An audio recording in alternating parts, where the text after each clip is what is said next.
You're the new guy that messed up the Fuchikomas. Job security's nice, but give me a break and be more careful next time. The original Ghost in the Shell movie was a landmark film that helped anime garner mainstream appeal in English-speaking countries. With the franchise becoming hot property, it was no surprise that Sony picked up the rights for video game adaptations.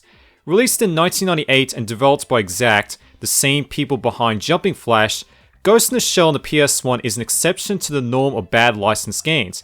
In fact, it's one of the best games on the original PlayStation. Sorry. I heard about explosives training. Yeah, the whole group spent the night trapped in a restroom. Poor babies. The game's biggest draw for fans was 10 minutes of new animation created by Production IG, the same studio behind the 1995 film. The manga entertainment cast also returned to voice the respective characters, and before you ask, there's no option for the Japanese dub. This time Section 9 is chasing a terrorist group called the Liberation Front, and as the new rookie, it's your job to save the day. A lot of CG cutscenes on the PS1 haven't aged well with choppy animation and dodgy acting. I doubt it'll just stay in its tube like a good boy. Okay. But the animation in Ghost in the Shell is extremely slick with solid voice acting. My favorite cutscenes are definitely the ones based on your performance in the training mission.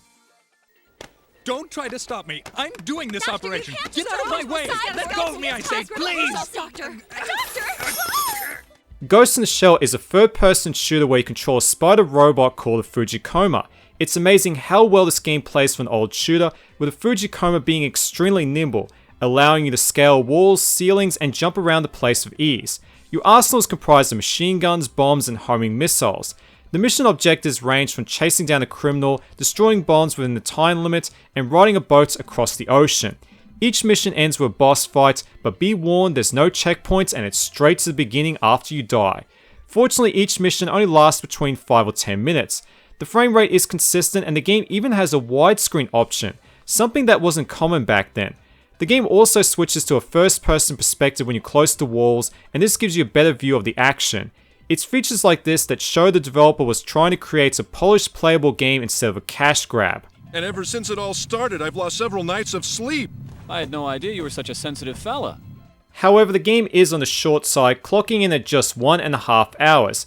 Granted, this is based on a playthrough where I knew how to complete each level, so it's more likely your first run will last around 3 hours, but there's still no denying it's a short game. On the flip side, it's consistently entertaining with no padding and each mission feels unique. It's a shining example of quality over quantity and reminds me of Metal Slug, another short game that I often find myself playing through in a single sitting. Wow. Already know this stuff? Huh? Well, Simply put, Ghost in the Shell is a fantastic action game and one of the best on the PlayStation. Unfortunately, used copies aren't cheap, especially the PAL English copy, which can fetch between 50 and 100 Australian dollars on eBay. Since Sony no longer owns the Ghost in the Shell license, it's unlikely this game will ever get a re-release. But if you can play this game in any manner, I think you might enjoy it. You'll have to prove to us that you've got some guts.